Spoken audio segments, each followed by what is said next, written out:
Now, anyone who follows me on Instagram knows I pick up PS4 games from time to time. In fact, I just recently got the Order 1886, played it, completed it in a few short days.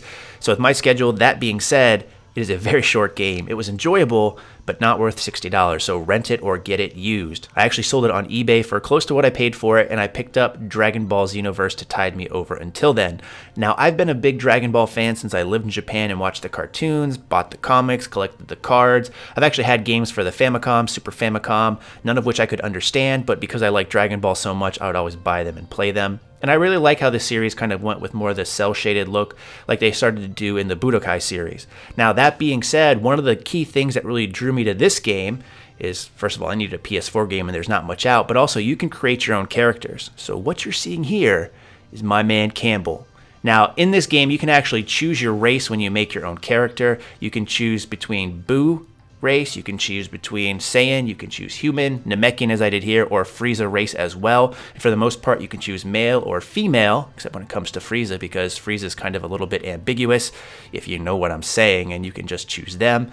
But each one has different stats, so there are some RPG elements in this, and I think that's very appealing because there's a lot of options to do. Now, I chose Namekian only because I figured everyone's going to go with Saiyan to start with, and plus Namekians look better without hair, and let's face it, there's no hair for me. So you can actually go through and do a lot of fun stuff. I'm just kind of playing around with this. I've literally only played for an hour, but I see a lot of potential use in this and getting some moves out of these things. And it's funny because even though you're seeing some of the Ginyu Force posing, I think some of the things in here would actually translate really well to Instagram. In fact, many of the people I follow on Instagram in the fitness world use some of these poses already. Now, one of the other things that really drew me to this game was the fact that the story is a little bit different. So it's a little bit of a stretch in terms of what the concept is, and that is you're a time traveler working with Trunks, and you actually have to go back through the Dragon Ball universe and make sure that certain storylines play out as they should, because there's like an alternate universe or alternate story out there where a lot of the things that you're accustomed to in the story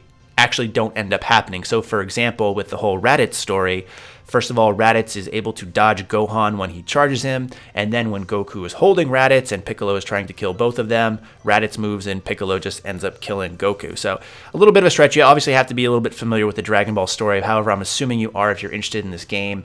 But the concept is really cool only because in previous Dragon Ball Z games, you literally go through the same stories over and over and over again. Now with this, there's a lot of items, a lot of armor, a lot of characters to unlock. So again, I find that this will probably be something I'm able to just pick up and play a match or two, do some fighting, upgrade my character over time, make him have a pink gi if I really want to. So a lot of potential options. So I'm looking forward to it. If you guys are playing this or have played it, let me know in the comment section below. You can also find me on PSN, although I hardly ever play multiplayer because it's weird playing with people I don't know. I like to play with people I know in person, if you know what I'm saying. But otherwise, besides that point, let's get on to the goddamn video.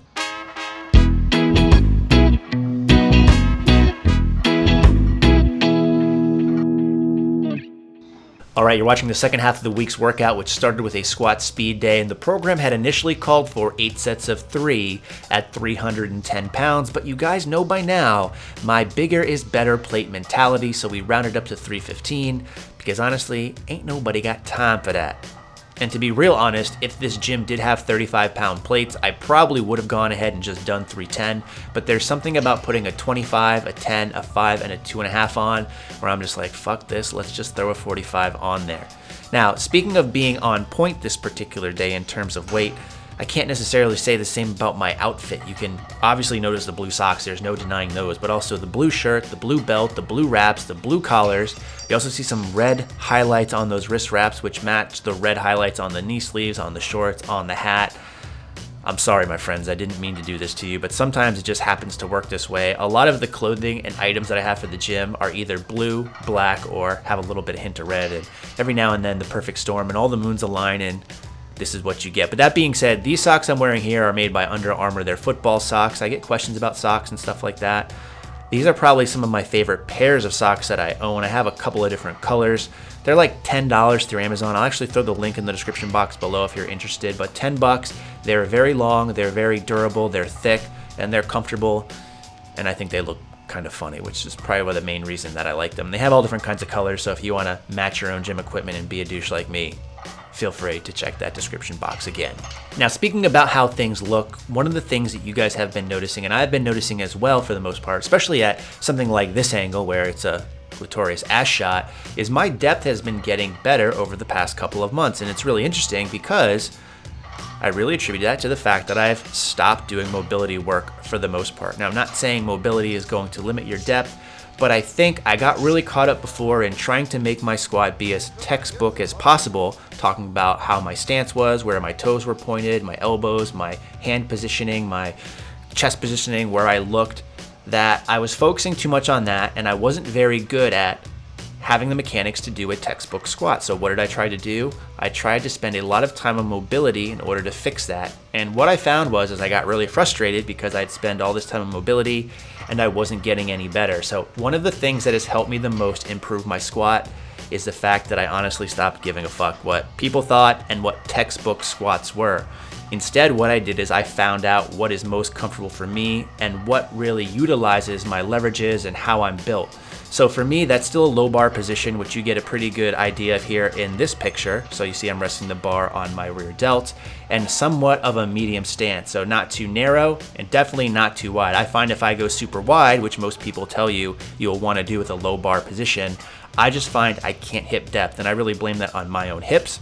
So I guess what I'm trying to tell you is I'm going the opposite of the Fight Club mantra, and you are your fucking khakis. You are a unique snowflake. His name was Robert Paulson. Anyone follow me on that? No. Too obscure a reference for anybody out there. Regardless of that, after those 8 sets of 3 at 315, let's get back to the commentary here. Hit 4 sets of 3 of pause squats at 405, and honestly, everything felt really good this particular day. I then moved on to some weighted hyperextensions, and this looks hilarious to me for some reason. 3 sets of 10 here, just using 70 pounds, so a lighter actual bar in this case. Also using smaller plates just so I get a better range of motion, and in this movement, really focusing on contracting my glutes and pulling through. But this felt pretty good, even though it looks ridiculously stupid. Now, speaking of looking ridiculously stupid, in addition to that movement you just saw in the outfit, decided to go ahead and try a new PR on these incline dumbbell rows using 110-pound dumbbells. So I think the heaviest I've gone up here is hundreds. So I ended up doing 4 sets of 8 with 110 pounds. So I was pretty pleased with this just because I never usually go this heavy. And I definitely felt it, so much so in fact that when this set was done, decided to go ahead and show the bench a little bit more love, get nice and comfortable, air out that groin that just put in all that work for squats, and just let it breathe. And plus, this is good content filler, as you can see. But that was the workout for this particular day. Like I said, everything felt and moved really well. So that brings up the next day, Friday, my secondary bench day and also overhead press day. Now for this day, I go touch and go. You guys probably know Tuesday is a pause day, and what I typically try to do is emulate what I did on Tuesday, but just up the weight and do touch and go instead. So on Tuesday, I did 270 for 3 sets of 3 with a pause, and I wanted to work up to heavy triples here. Initially in my mind, I had the idea that I wanted to work up to a triple of 335, but as part of my warm-up progression, I just didn't really feel like I had it this day. This session you're seeing was recorded before I went to work on an empty stomach. I had a doctor's appointment early in the morning where I had to get some blood work done, and as part of that, I had to fast before, so the doctor's office isn't too far from my gym, decided to just go ahead and train.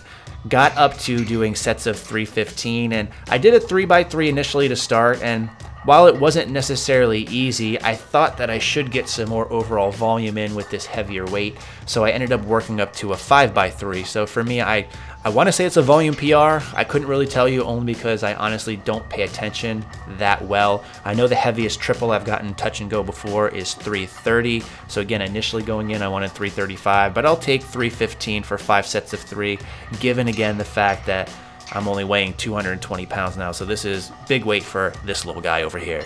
Also, for those of you that didn't catch it in the last video, the reason I'm wearing my belt for these sets is because when I actually plan to compete, I'm going to wear my belt as well, and I just want to get some training time with the belt on so I feel comfortable with it. That way when I go into the meet, nothing really feels like too much of a surprise. No one likes to feel those surprises, again, if you know what I'm saying. And then we did some overhead press day, and this also emulates whatever the deadlift day work was earlier in the week. So it was a deadlift rep session this week, which means it's going to be an overhead press rep session. 3 sets of 8 here with 140. And again, although this isn't overly heavy for me, my overhead press has traditionally been awful, so it felt really good and it moved very well. So I'm happy with the progression that that's been having, even though I haven't been focusing on it. And then finally, ending the day with a bodybuilding style movement. This is lightweight here, only 80 pounds, did 4 sets of 15. just to kind of work a little bit of those triceps. You also get a weird view of myself and the rest of the gym that plays terrible TV and newscasts. So there you go. As always, follow me in Fraction if you want to find out more information about the workouts. In the meantime, thanks for watching and stay big.